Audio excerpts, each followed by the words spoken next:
La sécurité en mer est une affaire sérieuse. Elle exige la participation et la responsabilité de chacun. Elle met en jeu des vies humaines et mobilise souvent des moyens considérables.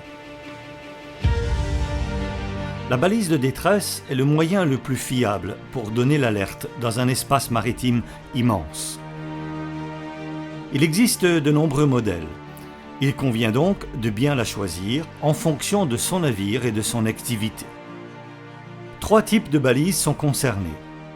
La RLS radiobalise de localisation des sinistres, qui dispose d'un modèle avec largueur hydrostatique. Et la PLB, la balise maritime personnelle de localisation.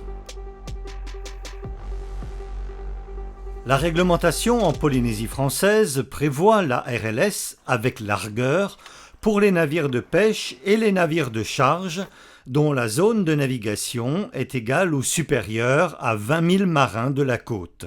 C'est la 3e catégorie de navigation. La RLS portable s'impose pour les navires de pêche déclarés insubmersibles, pour une zone de navigation de 3e catégorie, et pour les navires de plaisance dont la navigation excède les 60 000 d'un abri. La PLB, la balise personnelle, est obligatoire pour les navires de plaisance, dont la navigation excède les 20 000 d'un abri, et pour tous les autres navires qui n'ont pas l'obligation de posséder une RLS en fonction de leur exploitation.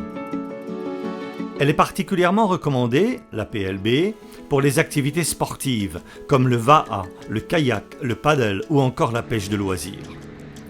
Lors de son acquisition, la balise doit être enregistrée afin d'être identifiée. Pour la RLS, l'identification se fait par l'ANFR, après avoir obtenu la licence radio. Pour la PLB, l'enregistrement se fait sur un site internet dédié ou auprès de la Fédération d'entraide polynésienne de sauvetage en mer, la FEPSM. La balise est attachée à un nom de navire et à l'identité de son propriétaire. Ces informations peuvent s'avérer précieuses lorsqu'il faut déclencher les secours en mer et alerter les proches. Lorsque la balise est activée, son signal et les informations enregistrées sont transmis par satellite au centre de contrôle implanté à Toulouse, le FMCC. Celui-ci relaye aussitôt l'information au JRCC de Tahiti. Le JRCC, après avoir analysé l'alerte, va activer les moyens de secours les plus appropriés à sa disposition, avions, hélicoptères, navires. Une localisation et des informations précises permettent une intervention rapide et surtout de garantir le sauvetage des personnes en détresse. Dans le cas contraire, lorsque l'alerte tarde, la disparition de la personne est alors signalée par sa famille, qui s'inquiète de son absence. Un temps précieux est déjà perdu. La zone de recherche est imprécise, les recherches nécessitent un nombre important de moyens et elles peuvent durer parfois des jours sans aucune garantie de retrouver les personnes en détresse. Ces drames, lorsqu'ils surviennent, auraient pu être évités grâce à une simple balise de détresse.